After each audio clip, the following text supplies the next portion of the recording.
ولا إله إلا الله سبحان الله والحمد لله ولا إله.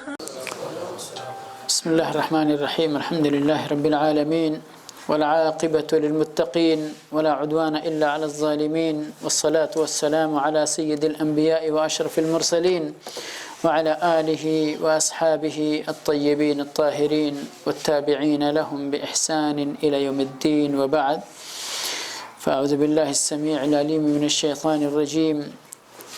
مثل الذين ينفقون أموالهم في سبيل الله كمثل حبة أنبتت 7 سنابل في كل سنبلة 100 حبة والله يضاعف لمن يشاء والله واسع عليم. رب اشرح لي صدري ويسر لي أمري واحلل عقدة من لساني يفقه قولي. رب زدني علما رب زدني علما رب زدني علما سبحانك لا علم لنا إلا ما علمتنا إنك أنت العليم الحكيم.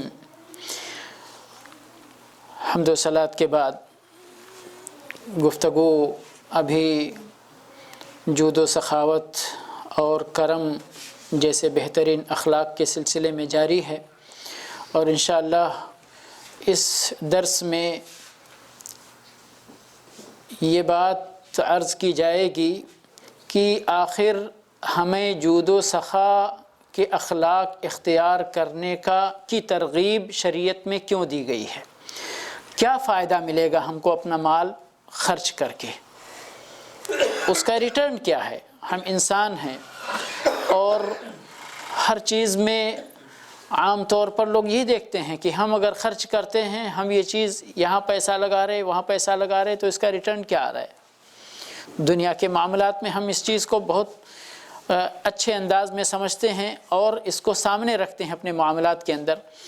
تو اللہ رب العالمین نے یا اس کے رسول صلی اللہ علیہ وسلم نے ہمیں اپنے مالوں کو خرچ کرنے کی بڑی ترغیب دی ہے اپنے راستے میں، اللہ کی راہ میں. ٹھیک ہے، اس کا ریٹرن کیا ہم کو ملے گا، اس کا فائدہ کیا ہم کو ملے گا. جب ہم کو اس کے فائدے کا علم ہوگا تب ہم اس کی طرف دوڑ پڑیں گے، رغبت ہمارے اندر پیدا ہوگی کہ ہم کو اتنا خرچ کرنے سے اتنا مل رہا ہے. سمجھ گئے؟ تو یہ چند باتیں انشاءاللہ آج کے اس درس میں کہ جود و سخا اور کرم کا فائدہ کیا ہے، اس کا ریٹرن کیا ہے انسان کے پاس. سب سے پہلی بات میرے بھائی اور دوستو کہ اللہ رب العالمین نے وعدہ فرمایا ہے کہ جب کوئی بندہ اس کی راہ میں اپنے مال کو خرچ کرتا ہے تو اللہ رب العالمین کئی گنا بڑھا کر اس کو واپس دیتا ہے، اور اللہ رب العالمین اپنے وعدے کو پورا کرنے والا ہے. اس سے زیادہ وعدہ وفائی کرنے والی کوئی ذات نہیں ہو سکتی. تو اس آیت کریمہ کے اندر سورہ بقرہ کی 261 نمبر کی آیت ہے. اللہ رب العالمین ارشاد فرماتے ہیں کہ والذین ينفقون اموالهم مثل الذین ينفقون اموالهم فی سبیل اللہ، ان لوگوں کی مثال جو لوگ اللہ کی راہ میں اپنا مال خرچ کرتے ہیں. کمثل حبۃ، کسان کے بوئے ہوئے اس دانے کی طرح ہے. کمثل حبۃ انبتت 7 سنابل، کہ جس ایک دانے سے 7 بالیاں اگتی ہیں. اس ایک دانہ کتنی بالیاں اگاتا ہے؟ 7 بالیاں اگاتا ہے. وفی کل سنبلۃ 100 حبہ، اور ہر بالی کے اندر 100 دانے اللہ پیدا فرماتا ہے. ایک دانہ کسان نے کھیت میں ڈالا، اس ایک دانے سے 7 بالیاں پیدا ہوئیں، اور 7 بالیوں میں سے ہر بالی میں اللہ رب العالمین نے 100 دانے پیدا فرمائے. اور آگے اللہ فرماتا ہے واللہ یضاعف لمن یشاء واللہ واسع علیم. اس سے بھی زیادہ اللہ جس کو چاہے اس کے دانے میں 8 بالی عطا فرمائے، 9 بالی عطا فرمائے، 10 بالی عطا فرمائے. اللہ رب العالمین کے عطا کی کوئی حد نہیں ہے. یہ تو ایک جنرل مثال اللہ رب العالمین نے دی کہ اتنا عام طور پر ہوتا ہی ہوتا ہے. اللہ رب العالمین اتنا بڑھا کر دیتا ہی دیتا ہے، لیکن ہماری نیتوں کے مطابق، ہمارے خلوص کے مطابق ہم کس جگہ خرچ کر رہے ہیں، کتنے ضرورت مند لوگ ہیں جس کی ہم اپنے مال سے مدد کر رہے ہیں، تو ان تمام بہت سارے اسباب کی بنیاد پر اللہ رب العالمین جس کو چاہے اس کو بڑھا کر عطا فرماتا ہے۔ آپ تصور کیجئے، بہت سارے لوگ جن کو اللہ رب العالمین نے جن کی روزی میں ذرا اتنی کشادگی نہیں دی ہے جتنا دیگر دوسرے لوگوں کو کی روزی کے اندر دیا ہوا ہوتا ہے، تو کہتے ہیں میرے پاس کیا ہے، 1 ریال میں خرچ کر کے کیا حاصل کروں گا، ہے نا؟ عام طور پہ ارے بھائی بڑے لوگ ہیں جن کی تنخواہ 10,000 ہے، 15,000 ہے، 5,000 ہے، وہ لوگ خرچ کرتے ہیں، اللہ رب العالمین نے ان کو فضل سے نوازا ہے۔ ہماری تنخواہ 1,000 ریال ہے، لیکن میرے بھائی اور دوستو، اللہ رب العالمین کے یہاں نیت دیکھی جاتی ہے۔ رب العالمین کے یہاں صرف مقدار نہیں دیکھی جاتی ہے، صرف کمیت نہیں دیکھی جاتی ہے، بلکہ کیفیت دیکھی جاتی ہے کہ کون کتنے خلوص سے خرچ کرتا ہے اللہ کی راہ میں۔ تو اگر کوئی بندہ اب آپ تصور کریں، 1 دانہ اللہ رب العالمین نے کم سے کم اس کو 700 دانے میں تبدیل کرنے کی بات اس آیت کریمہ کے اندر بیان فرمائی ہے، ٹھیک ہے؟ اس کا مطلب کیا ہوا؟ اس کا مطلب یہ ہوا کہ اگر ہم نے 1 ریال اللہ کی راہ میں خرچ کیا، کتنا؟ 1 ریال اللہ کی راہ میں خرچ کیا ہے، تو وہ 1 ریال اللہ رب العالمین ہمارے لیے کتنا بنائے گا؟ کم از کم 700 ریال۔ لیکن کب ہوگا؟ جب آپ وہ 1 ریال اپنے جیب سے نکال کر خرچ کریں گے تو اس 1 ریال کو اللہ رب العالمین 700 ریال میں تبدیل کرے گا۔ لیکن اگر آپ نے 1 ریال بھی خرچ نہیں کیا تو پھر آپ کا بیلنس کیا رہے گا؟ 0 رہے گا۔ لیکن 1 ریال بھی، 50 حلالہ بھی اگر آپ نے خرچ کر دیا تو 50 حلالہ کو 700 گنا میں تبدیل کیجئے تو 350 ریال بن جاتے ہیں۔ 50 حلالہ کا ہمارے پاس کوئی حیثیت نہیں ہے۔ یہاں پر اللہ رب العالمین نے توفیق دی ہوئی لوگوں کو، آپ سپر مارکیٹ میں جائیے، 25 حلالہ بچا ہوا، 10 حلالہ بچا ہوا ہے، 10 حلالہ بچا ہوا ہے، یعنی جتنے بھی حلالات بچے ہوئے ہیں وہاں پر آپ ان کو کیشیئر کو بولیں کہ بھئی یہ میرا ڈونیٹ کر دو۔ وہاں پر بہت سارے ایسی جمعیات ہیں جن کو آپ کے ایڈ کی، آپ کے مدد کی ضرورت ہے۔ بہت سارے ایسے معذور لوگوں کے جمعیات ہیں جو معذور بچوں کی کفالت کرتی ہیں، وہ ہیں۔ اس کے علاوہ بہت سارے یتیموں کے ہیں، مسکینوں کے ہیں جمعیات ہیں۔ آپ خرچ کیجیے، آپ کو پتہ بھی نہیں چلے گا۔ آپ نے 100 کا نوٹ، 50 کا نوٹ، 10 کا نوٹ دیا، 50 حلالہ بچا ہوا، 25 حلالہ بچا ہوا ہے، آپ نے ڈونیٹ کر دیا، اس کو اللہ رب العالمین کتنے کئی 100 ریال میں تبدیل کر کے قیامت کے دن کے لیے آپ کے لیے اللہ محفوظ فرما دے گا۔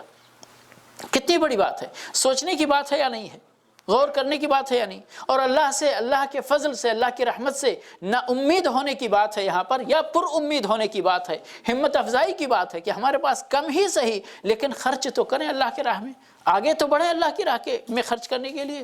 یہ نہ دیکھیں کہ فلاں کے پاس ہزاروں ہیں، وہ ہزاروں خرچ کرتا ہے تو ہمارا وہ ہزاروں اگر خرچ کرتا ہے تو اللہ اس کے 1000 کے حساب سے اس کو عطا فرمائے گا، اور اگر اس کی نیت میں کھوٹ ہے تو اس کا 1000 کچھ بھی یعنی اس کا کوئی اس کو ریٹرن نہیں آئے گا۔ لیکن آپ نے اگر خلوص نیت سے، اللہ رب العالمین کی محبت سے، اللہ کے بندوں کی محبت سے، اللہ رب العالمین سے پر امید ہو کر کے آپ اللہ کی راہ میں خرچ کرتے ہیں تو اللہ رب العالمین آپ کے خرچے کا بڑا بدلہ عطا فرمائے گا۔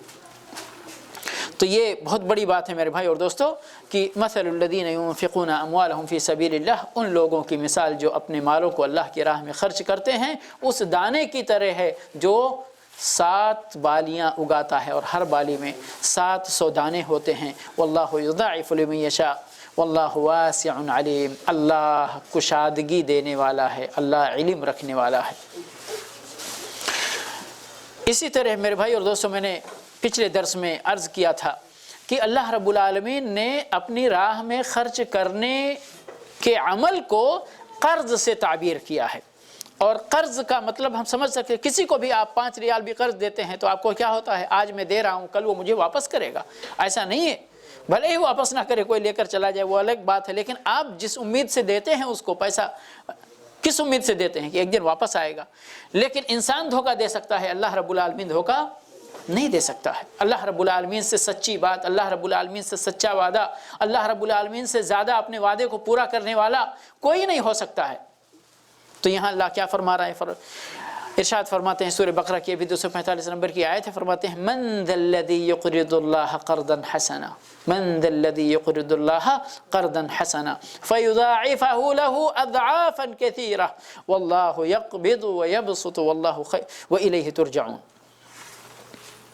سبحان اللہ، اللہ فرماتا ہے کون ہے وہ شخص، اللہ دعوت دے رہا ہے، اللہ پکار کے اپنے بندوں کو اس کام میں رغبت دلا رہا ہے۔ من ذا الذی یقرض اللہ قرضا حسنا، کون ہے وہ شخص جو اللہ رب العالمین کو قرض حسنا، بہترین قرضہ عطا کرے، بہترین قرضہ دے۔ تو پھر اللہ کیا کرے گا؟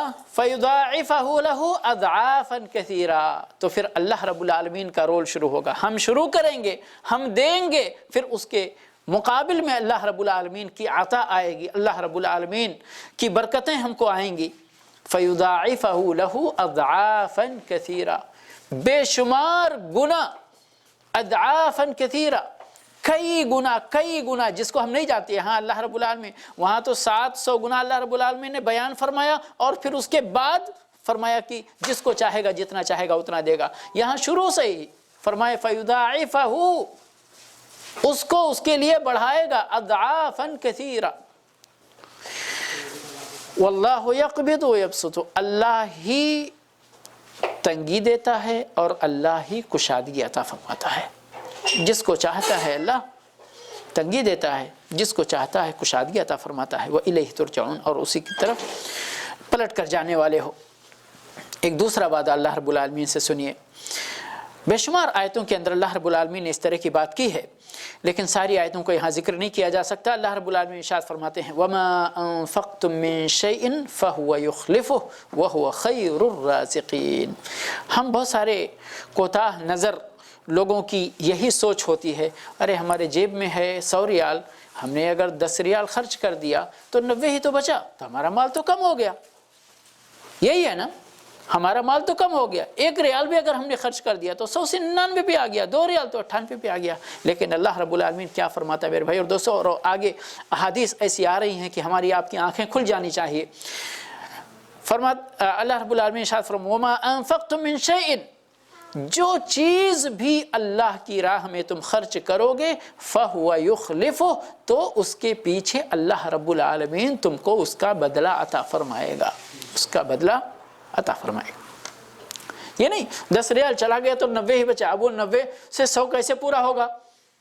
جس نے پہلے 100 دیا تھا وہ اس 90 کو 900 بنانے پہ قادر نہیں ہے کیا؟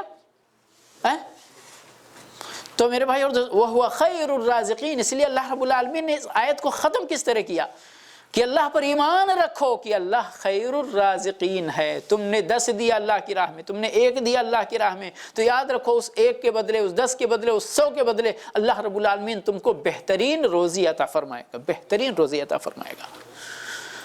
تو اس لیے بندے کو اللہ کی راہ میں کیوں خرچ کرنا چاہیے؟ اس لیے کہ اس خرچ کے بدلے ہم کو اپنے اللہ سے ریٹرن کی، بہت بڑے ریٹرن کی، بہت بڑی واپسی کی امید ہے۔ اس لیے ہم کو اللہ کی راہ میں خرچ کرنا چاہیے اور اللہ سے نا امید نہیں ہونا چاہیے۔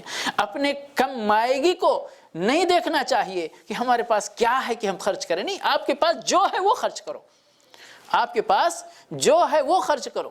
اور وہ حدیث نہ بھولیں کہ اللہ رب العالمین، اللہ کے نبی صلی اللہ علیہ وسلم فرمایا کہ کھجور دے کر، آدھا کھجور دے کر اللہ کی آگ سے بچو، آدھا کھجور دے کر۔ آدھے کھجور کی ہمارے پاس کوئی حیثیت ہے آج؟ اور عربوں کے اندر یہاں آپ دیکھ رہے ہیں اس سرزمین پر آج کل کھجور کا اللہ رب العالمین نے پہلے بھی پیداوار تھی، لیکن آج مزید پیداوار کہ آپ ایک کھجور کی کیا 1 کلو کھجور کی کوئی ویلیو نہیں ہے، آپ کو کبھی کبھی 3 ریال میں 2 ریال میں 1 کلو کھجور مل جائے گا، جس میں سینکڑوں کھجور آپ کو ملیں گے۔ آدھا کھجور سے چند حللے کا کھجور اللہ کے نبی صلی اللہ علیہ وسلم فرماتے ہیں کہ اتنا بھی اللہ کی راہ میں خرچ کر کے اللہ کے عذاب سے بچنے کی کوشش کرو۔ تو میرے بھائی بہت اللہ کا فضل ہے خرچ کرنے پر اللہ کی راہ میں۔ دوسری بات، اللہ کا وعدہ، یہ آیت میں نے پچھلے درس میں اور اس سے پہلے درس میں بھی غالباً پڑھا تھا، ذکر کیا تھا کہ جو لوگ اللہ کی راہ میں خرچ کرتے ہیں میرے بھائی اور دوستو، اللہ رب العالمین نے وعدہ کیا ہے کہ رب العالمین جب وہ آخرت میں رب کے پاس آئیں گے تو ان کو خوف لاحق نہیں ہوگا۔ بہت بڑی بات ہے یہ۔ کیوں بہت بڑی بات ہے؟ اس لیے کہ میدان محشر کی جو ہولناکی بیان کی گئی ہے کتاب و سنت کے اندر، اس ہولناکی کا تصور کر کے ہی ہم اگر حقیقت میں ہم اس کو یعنی پورا اس کا تصور کریں تو ہم ہوش کھو بیٹھ سکتے ہیں۔ اتنا ہولناک منظر ہوگا اس وقت ہمیں اطمینان کی، اس وقت ہمیں امن و امان کی، اس وقت ہمیں رنج و غم سے محفوظ رہنے کی بڑی ضرورت ہوگی۔ وہ وعدہ اللہ رب العالمین نے اللہ کی راہ میں خرچ کرنے پر فرمایا ہے۔ سبحان اللہ۔ ارشاد فرماتا ہے اللہ رب العالمین: الذين ينفقون اموالهم بالليل والنهار سرا وعلانية فلهم اجرهم عند ربهم ولا خوف عليهم ولا هم يحزنون۔ اللہ رب العالمین کا وعدہ ہے، یہ کسی اور کا وعدہ نہیں ہے، کہ جو لوگ اللہ اپنے مالوں کو رات دن چھپ کر اور اعلانیہ طور پر خرچ کرتے ہیں، فَلَهُمْ أَجْرُهُمْ عِنْدَ رَبِّهِمْ، تو ان کے رب کے پاس ان کو ان کا اجر ملے گا، ان کی مزدوری ملے گی، ان کا معاوضہ ملے گا، ان کو بدلہ ملے گا۔ وَلَا خَوْفٌ عَلَيْهِمْ وَلَا خَوْفٌ عَلَيْهِمْ، کہاں؟ عِنْدَ رَبِّهِمْ، ان کے اوپر کسی طرح کا خوف طاری نہیں ہوگا، مطمئن ہوں گے، جبکہ سارے لوگ گھبراہٹ کے شکار ہوں گے، دہشت کے شکار ہوں گے، وحشت کے شکار ہوں گے، کیا ہونے والا ہے ہمارے بارے میں، کیا فیصلہ ہوگا اللہ کا، کیا فیصلہ ہوگا اللہ کا، جنت میں جانے کا فیصلہ اللہ دے گا کہ اس کے علاوہ کچھ ہونے والا ہے ہمارے بارے میں، ہر کوئی تشویش میں ہوگا۔ لیکن جو لوگ اللہ کی راہ میں کثرت کے ساتھ خرچ کرنے والے ہوں گے، ان پر کوئی کسی طرح کا کوئی خوف نہیں ہوگا۔ وَلَهُمْ يَحْزَنُونَ، اور نہ ان کو کوئی رنج و غم ہوگا، نہ ہم نہ غم نہ رنج نہ علم نہ کسی طرح کی تکلیف، نہ کوئی ڈر نہ کوئی خوف، اطمینان کے ساتھ رہیں گے، اطمینان کے ساتھ رہیں گے۔ سبحان اللہ۔ اسی کو روشنی میں ایک حدیث سنیے کہ اللہ کے نبی صلی اللہ علیہ وسلم کیا فرماتے ہیں۔ عقبہ ابن عامر رضی اللہ تعالی عنہ کی روایت ہے، کہتے ہیں سمعت رسول اللہ صلی اللہ علیہ وسلم یقول، میں نے اللہ کے رسول صلی اللہ علیہ وسلم کو یہ حدیث ارشاد فرماتے ہوئے سنا، کل امرئ فی ظل صدقته حتی یفصل بین الناس، او قال یحکم بین الناس۔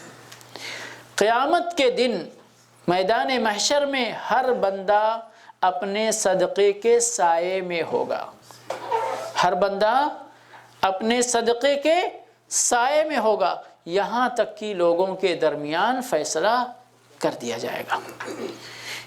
یعنی جب تک لوگوں کا فیصلہ ہوگا میدان محشر میں، لوگ وہاں پر جیسے کہ دیگر احادیث کے اندر وارد ہے کہ سورج ہمارے سروں پہ ہوگا، لوگ اپنے اپنے اعمال کے مطابق پسینے میں ڈوبے ہوئے ہوں گے، مگر اللہ کی راہ میں کثرت کے ساتھ صدقہ و خیرات کرنے والے، جود و سخا کرنے والے، اپنے مال کو اللہ کی رضامندی کے لیے بہانے والے، اس دن ان کو کسی طرح کا کوئی غم نہیں، کوئی خوف نہیں، ان کے اوپر ان کے صدقات کا سایہ ہوگا۔ اور وہ حدیث جو متفق علیہ حدیث ہے، جس میں 7 طرح کے لوگوں کا بیان ہے کہ سبعۃ یظلھم اللہ فی ظلہ یوم لا ظل الا ظلہ، 7 طرح کے لوگ اللہ کے سائے میں ہوں گے جس دن اللہ کے سائے کے علاوہ کوئی اور سایہ نہیں ہوگا۔ انہی میں سے ورجل تصدق بصدقۃ فاخفاها حتى لا تعلم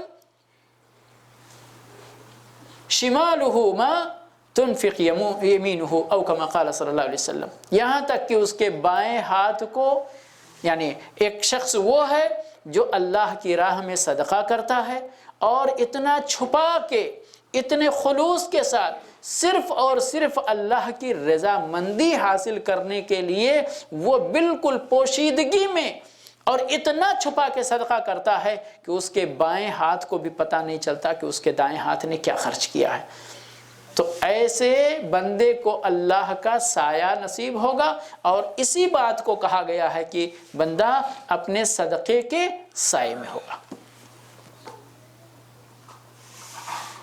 اب آپ تصور کریں اس وقت ہمیں سائے کی، آج مکہ اور مدینہ اور دمام کی گرمی، کڑاکی جب شدید گرمی ہو جاتی ہے، آپ دوپہر میں دھوپ میں نکلیں تو آپ سایہ تلاش کرتے ہوئے، یہاں کی گرمی، سورج کتنے یعنی کتنی مسافت پر ہے کہ روشنی کی رفتار جو ہوتی ہے اس رفتار سے کوئی تو ہو سکتا ہے کئی دن کئی گھنٹے لگے سورج تک پہنچنے میں، پھر بھی سورج کی تپش اتنی محسوس کرتے ہیں۔ اور اس وقت جب سورج ہمارے سروں پہ ہوگا تو اس وقت ہمیں سائے کی کتنی ضرورت ہوگی میرے بھائی اور دوستو، اور وہ ہمارے صدقے کا سایہ ہمارے لیے کتنا اہم ہوگا۔ اسی طرح سے یہ دو فائدے ہو گئے، بہت بڑے فائدے۔ ان دونوں فائدوں کا تعلق ہمارے دین سے، دنیا سے بھی ہے اور آخرت سے بھی ہے، کہ اللہ رب العالمین ہمارے اللہ کی راہ میں خرچ کرنے کا بدلہ آخرت میں بھی دے گا اور دنیا میں بھی دے گا۔ اسی طرح سے ایک بہت بڑا فائدہ میرے بھائی اور دوستو ہمارا سماجی فائدہ ہے۔ سماج میں آپ دیکھتے ہیں سبحان اللہ آج کتنی دشمنیاں، ایک دوسرے سے کراہت، نفرت، حسد، کینہ، کپٹ، بغض بھرا ہوا ہے۔ ایک 50 گھر کا گاؤں بھی ہے تو وہ لوگ بھی آپس میں اتحاد و اتفاق سے رہنے کو تیار نہیں۔ اتنی تنگی ہے ہمارے دلوں کے اندر، لیکن سبحان اللہ یہ اخلاق ایسے اخلاق ہیں، کسی کو مال دینے کا، کسی بھی مال خرچ کرنے کا، کسی کی مدد کرنے کا،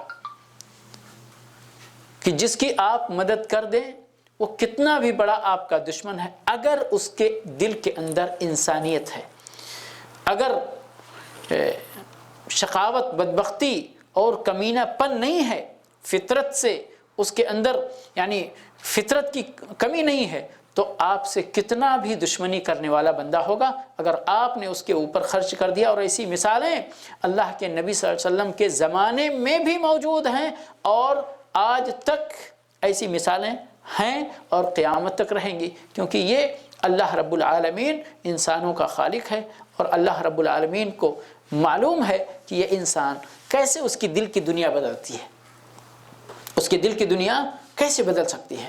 تو انہی چیزوں کو اس سماج کے اندر اللہ رب العالمین نے رائج کرنے کا حکم دیا ہے کہ جن سے محبت عام ہو، نفرت ختم ہو، کراہت کا ماحول ختم ہو، ایک دوسرے کے درمیان حسد اور کینہ، کپٹ، بغض کا ماحول ختم ہو، محبت کا، الفت کا ماحول پیدا ہو۔ سمجھ گئے؟ تو یہ ماحول کہاں سے آئے گا؟ یہ ماحول ایک دوسرے کے ساتھ تعاون کرنے سے آئے گا، ایک دوسرے پر اپنا مال خرچ کرنے سے آئے گا، ایک دوسرے کو دینے اور لینے سے آئے گا۔ اللہ کے نبی صلی اللہ علیہ وسلم ایک حدیث کے اندر فرماتے ہیں تہادو تحابو، ہدیہ دیا کرو، لیا کرو۔ بہت سارے لوگ کہتے ہیں ارے اس کا تو بھرا پورا ہے، اس کے تو مال کی کمی نہیں ہے، اس کو کیا ہدیہ دینے سے فائدہ ہے نا۔ اچھا کچھ لوگ لینے سے بھی اسی حجت سے انکار کرتے، آپ دے رہے ہیں۔ میں مدینہ میں پڑھتا تھا ایک بار، تو ایک صاحب کے لیے اپنے رشتہ دار میں ہی کرتا پاجامہ لے کر گیا، وہاں ہم لوگ پڑھتے تھے، وظیفہ مختصر سا ملتا، جو بھی ہماری طاقت کے مطابق دینے، نہیں ہمارے پاس بہت کپڑا ہے۔ ارے بھائی ہم نے کب انکار کیا کہ آپ کے پاس کپڑا نہیں ہے؟ ہم تو اپنی خوشی سے لے کر آئے کہ آپ کو دیں، آپ کا دل خوش ہو جائے۔ یہ تھوڑی کہ آپ ننگے ہیں، آپ کو مسکین سمجھ کر ہم نے یہ دیا کہ آپ کو کپڑا پہنا رہا ہوں میں۔ تو اس حجت سے، اس چیز سے پیچھا چھڑانا کہ ان کے پاس، ہمارے رشتہ داروں کے پاس تو بہت ہے، نہیں ہے پھر بھی آپ دیجئے اور بدلے میں وہ بھی دیں، تو آپ دیں گے تو ان کے دل میں گھر بنے گا، وہ آپ کو دیں گے تو آپ کے دل میں گھر بنے گا، دونوں کے دل میں ایک دوسرے کے لیے گھر بن گیا تو محبت پیدا ہوگی یا نہیں ہوگی؟ تو یہی چیز ہے، بہت اہم وہ چیز ہے کہ ہم اس معاملے کو سمجھیں، پیسے کے اثر کا، یعنی ہم انسان ہیں آخر میں، سبحان اللہ، اللہ رب العالمین کی یہ حکمت ہے کہ اللہ رب العالمین نے ہم انسانوں کو اسی طرح بنایا ہے، اسی طرح پیدا کیا ہے. سمجھ. صحیح مسلم کے اندر اللہ کے نبی صلی اللہ علیہ وسلم کے غزوات کا ذکر حدیث کی کتابوں میں موجود ہے، اور غزوات میں کیا ہوتا تھا، کیسے حادثات واقعات پیش آتے تھے، اس میں ہمارے لیے اسوہ نمونہ بھی ہوتا تھا. وہ ساری چیزیں حدیث کی کتابوں میں بیان کی گئی ہیں. اور یہ بھی ایک واقعہ، اللہ کے نبی صلی اللہ علیہ وسلم نے غزوہ فتح مکہ کیا، اور اس کے بعد کتنی لشکر کی تعداد تھی اللہ کے نبی صلی اللہ علیہ وسلم کے اس غزوے میں؟ 1,40,000. جی، اور کوئی بھائی بتائیں گے؟ میں پوچھ لیتا ہوں، معاف کیجیے گا ایسے، تاکہ آپ اگر کم سے کم ایک ایک بات چھوٹی چھوٹی ہی ذہن میں کچھ اس طرح چبھ جائے تو ہو سکتا ہے کچھ دن وہ ٹکے ذہن میں. اللہ کے نبی صلی اللہ علیہ وسلم فتح مکہ کے موقع پر کتنی تعداد کی فوج لے کر مکہ گئے تھے؟ 1 لاکھ. جی، 1,40,000، 1,10,000. ہاں، اور کوئی جواب؟ 10,000 بس؟ ٹھیک ہے، 10,000 مان لیتے ہیں، کم سے کم والا مان لیتے ہیں. ٹھیک ہے، 10,000 کی فوج لے کر اللہ کے نبی صلی اللہ علیہ وسلم مکہ گئے، اور مکہ فتح کیا آپ صلی اللہ علیہ وسلم نے. اور اس کے بعد میں چند ہی دنوں کے بعد پتہ چلا کہ طائف کے لوگ مسلمانوں پہ حملہ کرنے کی ٹھان رہے ہیں، تیاری کر رہے ہیں. اللہ کے نبی صلی اللہ علیہ وسلم نے یہاں پر 2,000 کا اضافہ ہوا آپ کی فوج میں، 12,000 کی فوج لے کر آپ حنین کی طرف بڑھے، اور وہاں پر معرکہ، بڑا ہی شدید معرکہ قائم ہوا کفار اور مومنوں کے درمیان. اپ ڈاؤن بھی ہوا معاملہ، لیکن اخیر میں اللہ رب العالمین کی رحمت سے، اللہ کے فضل سے اللہ کی مدد آئی اور مسلمانوں کی فتح ہوئی. بہت مال غنیمت ہاتھ آیا تھا اس غزوے میں آپ صلی اللہ علیہ وسلم کے، بہت مال غنیمت آیا تھا. یہاں تک کہ جو نئے مکہ کے جو نئے کافروں کے سردار جو مسلمان ہوئے تھے، ان سب کو، اور دیکھیے حکمت، دیکھیے اللہ کے نبی صلی اللہ علیہ وسلم کی. کوئی اور ہوتا تو ہماری جگہ، ہم اور آپ ہوتے نبی صلی اللہ علیہ وسلم کی جگہ، تو کیا کرتے ہیں؟ یار ہمارے مدینہ سے ہم اتنے جانثار ساتھیوں کو لے کر آئے ہیں، اب تو اتنا مال غنیمت ہمارے پاس آیا ہے، چلو اپنے لوگوں کو ہم بانٹ دیں تاکہ ذرا کچھ خوشحالی پیدا ہو. نہیں، ہمارے رسول صلی اللہ علیہ وسلم کے سامنے لوگوں کی دنیا کی خوشحالی مقصود نہیں تھی، ان کے پیش نظر دنیا کی خوشحالی نہیں تھی، ان کے اندر رفقا پروری اور دوستی نبھانا نہیں تھا. اسلام کی فلاح و بہبود جس چیز کے اندر ہو، وہ آپ صلی اللہ علیہ وسلم وہ کام کیا کرتے تھے. نئے مسلمان مکہ کے لوگ ہوئے تھے، کفار کے نئے مسلمان. آپ سب کو معلوم ہے کہ حتیٰ کہ زکوٰۃ کے فنڈ میں سے بھی والمؤلفۃ قلوبہم کا لفظ آیا ہوا ہے کہ لوگوں کے تالیف قلب کے لیے حتیٰ کہ زکوٰۃ کا مال خرچ کیا جا سکتا ہے. یہاں پر اللہ کے نبی صلی اللہ علیہ وسلم نے لوگوں کے دلوں کو کے اندر دین کی، اللہ کی، اس کے رسول کی، اسلام کی محبت کو پیدا کرنے کے لیے بے دریغ مال خرچ کیا، یہاں پر دیا. 100 اونٹ ایک نئے مسلمان کو دیا تھا.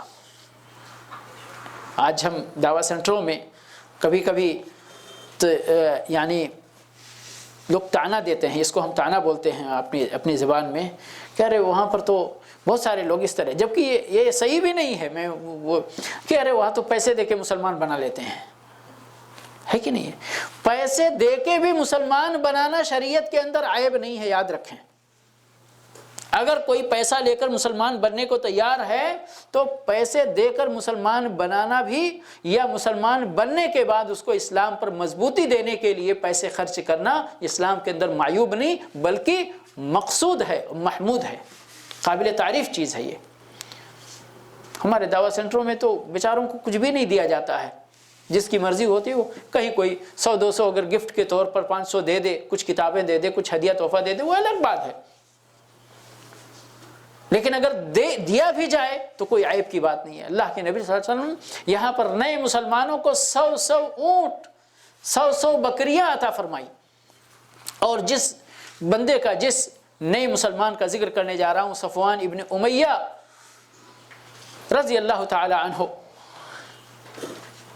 یہ کفار کے، مکہ کے کافروں کے جو سرکش لوگ تھے، اسلام دشمنی رکھتے تھے، ان لوگوں میں سے ایک تھے، ان لوگوں میں سے ایک تھے۔ ان کا واقعہ پڑھیں گے تو آپ کو یعنی تعجب ہوگا کہ اسلام اپنے دشمنوں کے ساتھ کیسا رویہ اختیار کرتا ہے، کیسا برتاؤ کرتا ہے۔ یہ جا رہے تھے اسلام لانے سے پہلے، جب مکہ فتح ہو گیا سمندر میں کودنے جا رہے تھے کہ اب تو میرا کیا بچا ہے، اب تو مکہ بھی فتح ہو گیا، اب مجھے کون پناہ دینے والا ہے، سمجھ گئے۔ لیکن اللہ کے نبی صلی اللہ علیہ وسلم نے ان کو پناہ دیا، سوچنے کا، سمجھنے کا موقع دیا، اور پھر مسلمان ہو گئے۔ غزوہ حنین کے بعد ان کو کہتے ہیں سب کو 100 دیا، ان کو 300 دیا، 100 دیا، پھر 100 دیا، پھر 100 دیا، سمجھ گئے، 300 دیا۔ ان کا بیان ہے، حدیث کے الفاظ ہیں کہ نبی صلی اللہ علیہ وسلم میرے نزدیک سب سے مبغوض شخصیت تھے، میں ان سے بڑا بغض رکھتا تھا، بڑی کراہت تھی، بہت ناپسند کرتا تھا، لیکن نبی صلی اللہ علیہ وسلم مجھ کو دیتے گئے دیتے گئے دیتے گئے، یہاں تک کہ وہ ہمارے نزدیک سب سے محبوب بندے بن گئے۔ تو یہ دینے کا اثر ہے۔ ایک عربی شاعر نے، میں عربی شعر ویسے نہیں پڑھتا ہوں، شعر تو مجھے اردو بھی زیادہ پڑھنا نہیں آتی ہے، لیکن یہ شعر مجھے اس کا معنی بڑا پسند آیا۔ ایک عربی شاعر کہتا ہے رحمۃ اللہ وبرکاتہ، وَيُظْهِرُ عَيْبَ الْمَرْءِ فِي النَّاسِ بُخْلُهُ وَيَسْتُرْهُ عَنْهُمْ جَمِيعًا سَخَاؤُهُ تَغَطَّ بِأَثْوَابِ السَّخَاءِ فَإِنَّنِي أَرَى كُلَّ عَيْبٍ وَالسَّخَاءُ غِطَاؤُهُ۔ کہتے ہیں کہ انسان کے اندر، سب کے اندر عیب تو ہوتا ہی ہے، کوئی بھی عیب سے خالی نہیں ہے، ایسا نہیں ہے، کسی کے اندر کم، کسی کے اندر زیادہ، بس اتنی بات ہوتی ہے، سمجھ گئے۔ تو کہتے ہیں انسان کے اندر اگر عیب ہو اور اس عیب کے ساتھ بندہ بخیل ہو، تو یہ بخیلی کا عیب اس کے اندر چھپے ہوئے عیب کو بھی ظاہر کر دیتا ہے۔ لوگ دیکھتے ہیں اس کے اندر یہ بھی عیب ہے، یہ بھی عیب ہے، تو اس کے بخل کی وجہ سے اس کے دوسرے عیوب کو اور مزید بیان کرتے ہیں، دیکھو فلاں ایسا ہے، ایسا ہے، ایسا ہے۔ لیکن وہی عیب اگر ایک دوسرے بندے میں ہو جو کہ مال خرچ کرنے والا ہو، مال خرچ کرنے والا ہو، تو اس کے خرچ کرنے کی وجہ سے، ابھی آپ یہاں بیٹھے ہوئے ہیں، میرے اندر عیب ہے اور آپ لوگوں کو وہ پسند نہیں ہے، سمجھ گئے، اور میں کبھی آپ لوگوں کو 1 ریال بھی نہیں دیتا ہوں، اور کبھی پیار سے بات بھی نہیں کرتا ہوں، کبھی سلام دعا بھی نہیں کرتا ہوں، تو ہمارے اندر عیب جو ہوگا ڈھونڈ ڈھونڈ کر نکال کر دیکھو فلاں ایسا ہے، ایسا ایسا ایسا ایسا بیان کریں گے۔ لیکن اگر وہی عیب جو ابھی اس حالت میں ہے میرے اندر، لیکن ہر ہفتے آتے ہیں آپ لوگ ماشاءاللہ، اچھا سے اچھا کھانا کھلاتے ہیں، اچھا سے اچھا جوس پلاتے ہیں، اچھا سے اچھا کچھ اپنا پیسہ بھی خرچ کرتے ہیں، دعوت سینٹر کے ساتھ آپ لوگوں کو گفٹ ہدیہ دیتے ہیں، تو یہ ہمارا مال کا خرچ کر دینا، یہ ہمارے اندر جو عیب ہے، آپ سب لوگوں کو وہ عیب نظر نہیں آئے گا، یہ مال خرچ کرنے کے، پیسہ خرچ کرنے کے اور دینے لینے کی خوبیاں نظر آنے لگیں گے، سمجھ گئے۔ اپنے رشتہ داروں میں دیکھ لیجئے، اگر کوئی بندہ ہے جو ایک دوسرے کے مطلب کام آنے والا بندہ ہے، تو اس کے اندر کچھ چھوٹا موٹا عیب بھی ہوتا ہے تو اس کو کوئی ذکر نہیں کرتا، لیکن اگر ایسا ہی بندہ ایک ایسا ہے جو بخیل ہے، تو اس کے سبھی عیب کو لوگ باہر کر دیتے ہیں۔ تغطّ بِأَثْوَابِ السَّخَاءِ، کہتے ہیں سخاوت کا لباس پہنو۔ شاعر بولتا ہے فَإِنَّنِي أَرَى كُلَّ عَيْبٍ وَالسَّخَاءُ غِطَاؤُهُ، میں نے دیکھا ہے کہ ہر عیب کا پردہ سخاوت ہے، یعنی آپ کے عیوب پر سخاوت پردہ ڈال دیتا ہے۔ کیوں؟ جب آپ دیتے ہیں کسی کو تو وہ آپ سے محبت کرنے لگتا ہے، اور محبت اور نفرت کی بات کہتے ہیں جب کسی سے محبت ہو تو اس کا عیب نظر نہیں آتا ہے، نظر ہی نہیں آتا ہے، سمجھ گئے نا۔ تو یہ ہے بہت بڑی بات۔ اور اسی کے ساتھ ساتھ ہمارے آخرت کی میں اجر کی بات سن چکے ہیں۔ اللہ رب العالمین کئی گنا بڑھا کر ہم کو ہمارے خرچے کا بدلہ عطا فرماتا ہے۔ یہ اسی کے ساتھ ساتھ دنیا میں بھی اللہ رب العالمین ہمارے مالوں کے اندر خرچ کرنے سے برکت عطا فرماتا ہے۔ یعنی آپ جو خرچ کریں گے، اب کچھ لوگ کہیں گے ارے آخرت کا معاملہ تو بعد میں دیکھا جائے گا، خاص طور پہ جس کا ایمان کمزور ہو۔ شکوہ جواب شکوہ میں علامہ اقبال کے آپ کو اس طرح کے بہت سارے اشعار مل جائیں گے، سمجھئے؟ تو آخرت کا معاملہ ہے، لیکن نہیں، آپ نے ادھر دیا ادھر بھی اللہ آپ کو فوراً اس ہاتھ سے دیا دوسرے راستے سے اللہ رب العالمین آپ کے مال میں برکت عطا فرما سکتا ہے۔ سمجھئے؟ کیوں؟ اللہ رب العالمین نے اعلان فرمایا ہے وَإِذْ تَأَذَّنَ رَبُّكُمْ لَإِن شَكَرْتُمْ لَأَزِيدَنَّكُمْ۔ اللہ رب العالمین نے، یاد کرو اس وقت کو جب اللہ رب العالمین نے تمہارے لیے یہ اعلان کیا کہ لَإِن شَكَرْتُمْ لَأَزِيدَنَّكُمْ، اگر تم اللہ کا شکر ادا کرو گے تو اللہ رب العالمین ضرور لَأَزِيدَنَّكُمْ، یہاں دو تاکید کا، اپنی بات کو مؤکد بنانے کے اللہ رب العالمین نے تاکید کا دو وسیلہ استعمال کیا ہے۔ ایک لام، اس کو لام تاکید بولتے ہیں، ایک نون، نون مشددہ جو ہے آخر میں، اس کو بھی نون تاکید بولتے ہیں۔ تو تاکید کے دو وسیلے ہیں، لَأَزِيدَنَّكُمْ وَلَئِن كَفَرْتُمْ إِنَّ عَذَابِي لَشَدِيدٌ۔ اگر کفر کرو گے، ناشکری کرو گے تو اللہ کا عذاب، اللہ فرماتا ہے ہمارا عذاب بہت سخت ہے، شدید ہے۔ اور اب یہ اللہ رب العالمین کی طرف سے تو آپ نے دیکھ لیا، کئی باتیں سن لی آپ نے کہ اللہ خرچ کرنے کو بہت پسند فرماتا ہے، اس پر بڑا اجر عطا فرماتا ہے، کئی گنا بڑھا کر دیتا ہے، دنیا میں بھی دیتا ہے، آخرت میں بھی دیتا ہے، سماج میں بھی خوبصورتی پیدا ہوتی ہے، لوگ ایک دوسرے سے محبت کرنے لگتے ہیں، بہت سارے فائدے ہیں کہ نہیں ہیں؟ پھر بھی انسان کیوں بخیلی کرتا ہے؟ کیوں بخیلی کرتا ہے؟ یہاں میرے بھائی اور دوستو بہت اہم پوائنٹ ہے کہ یاد رکھیں، یہ جو آپ کا ہاتھ مٹھی بدھوا کے رکھتا ہے، یہ کون ہے؟ یہ وہی ہے جو آپ کے لیے نہ دنیا کی بھلائی پسند کرتا ہے اور نہ آخرت کی بھلائی پسند کرتا ہے۔ یہ ہے وہ شیطان جس کے بارے میں اللہ رب العالمین نے ارشاد فرمایا، سورہ بقرہ کی 268 نمبر کی آیت ہے، الشیطان یعدکم الفقر۔ شیطان تم سے وعدہ کرتا ہے، تم کو ڈراتا ہے۔ کس چیز سے ڈراتا ہے؟ ارے اللہ کی راہ میں خرچ کرو گے تو فقیر ہو جاؤ گے۔ جیسے میں نے مثال دیا، 100 ریال ہے، 10 خرچ کر دیا، تمہارے پاس 90 ہی بچے گا، 10 کم ہو جائے گا۔ الشیطان یعدکم الفقر ویأمرکم بالفحشاء، اور تم کو فحش باتوں کا حکم دیتا ہے۔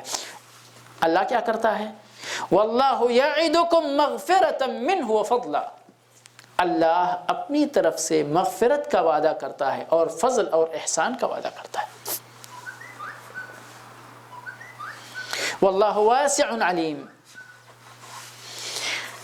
تو میرے بھائی اور دوستو، اب آپ نے دیکھ لیا، سبب بھی دیکھ لیا، تو شیطان سے تو جھگڑا کرنا پڑتا ہے نا، تب جا کے صحیح راستہ ملتا ہے۔ تو اپنے آپ کے اندر جو شیطان ہے، اس شیطان سے آپ کو جہاد کرنا پڑے گا، جد و جہد کرنا پڑے گا، اپنے نفس کے ساتھ لڑائی کرنی پڑے گی، اپنے نفس کو اللہ کی راہ پر لگانے کے لیے آپ کو محنت کرنا پڑے گا۔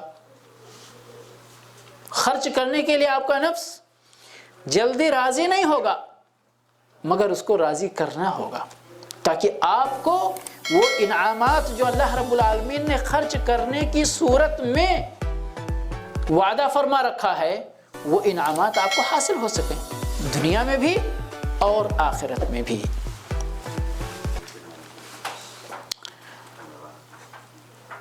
ایک حدیث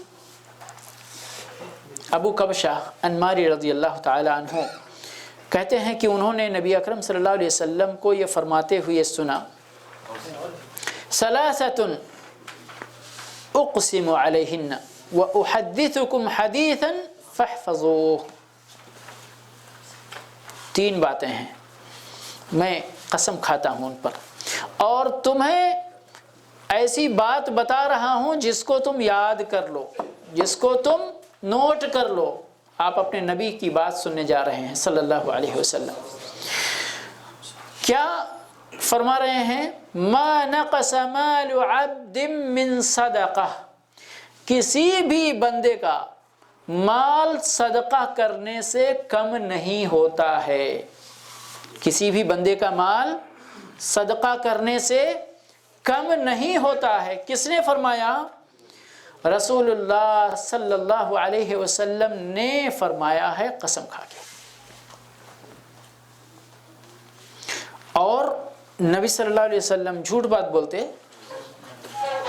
نبی صلی اللہ علیہ وسلم اپنی منمانی بات کرتے دین کے سلسلے میں نہیں۔ وَمَا يَنْطِقُ عَنِ الْهَوَىٰ إِنْ هُوَ إِلَّا وَحْيٌ يُوحَىٰ، چونکہ اجر اللہ کو دینا ہے، اس لیے نبی صلی اللہ علیہ وسلم جب کسی اجر کا وعدہ کرتے ہیں تو وہ اجر نبی صلی اللہ علیہ وسلم کے جیب میں نہیں ہوتا، اللہ کے پاس ہوتا، اللہ کی طرف سے نبی وعدہ کرتا ہے۔ سمجھئے، ما نقص مال عبد من صدقہ ولا ظلم عبد مظلمة فصبر عليها الا زاده الله عزا، اور کوئی بھی بندہ جب اس کے ساتھ ظلم کیا جاتا ہے اور اس ظلم پر صبر کرتا ہے تو اللہ رب العالمین اس کی عزت میں اضافہ کرتا ہے۔ ولا فتح عبد باب مسألة الا فتح اللہ علیہ باب فقر،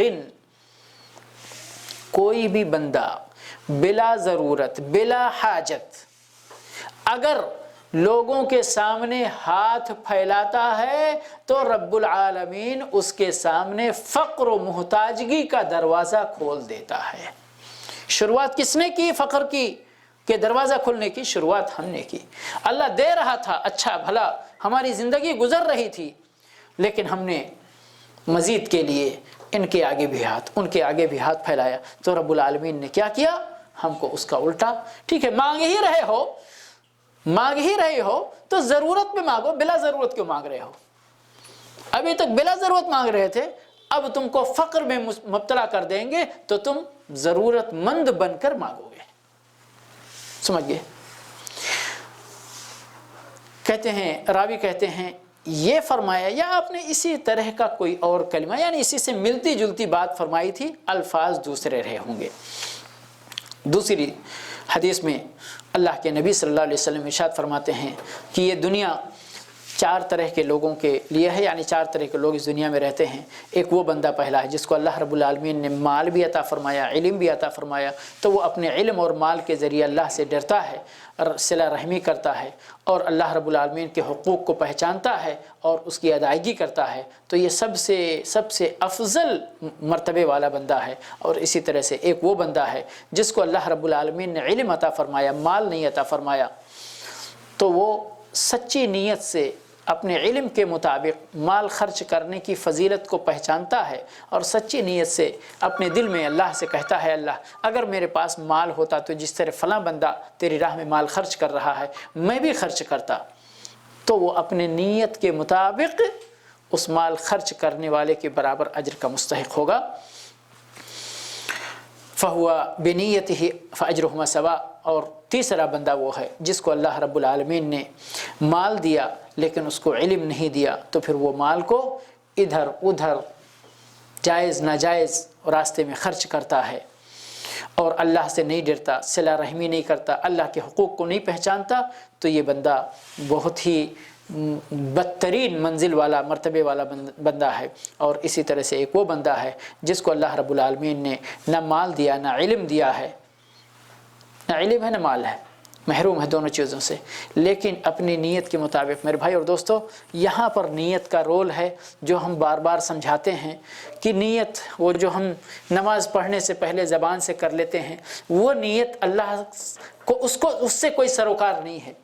وہ نیت انما الاعمال بالنیات کی جو بات کی گئی ہے وہ یہ نیت ہے میرے بھائی اور دوستو کہ اس کے پاس مال بھی نہیں ہے، علم بھی نہیں ہے، لیکن وہ اللہ رب العالمین علم نہیں ہے، روشنی نہیں ہے، تو اس لیے اللہ رب العالمین کے حقوق کو نہیں سمجھتا ہے، تو وہ کیا کہتا ہے؟ ایک بدکار آدمی کی راہ پر چلنے کی تمنا کرتا ہے، میرے پاس مال ہوتا تو جیسا وہ کرتا ہے ویسے ہی میں بھی کرتا، جیسا وہ کرتا ہے ویسے ہی میں بھی کرتا،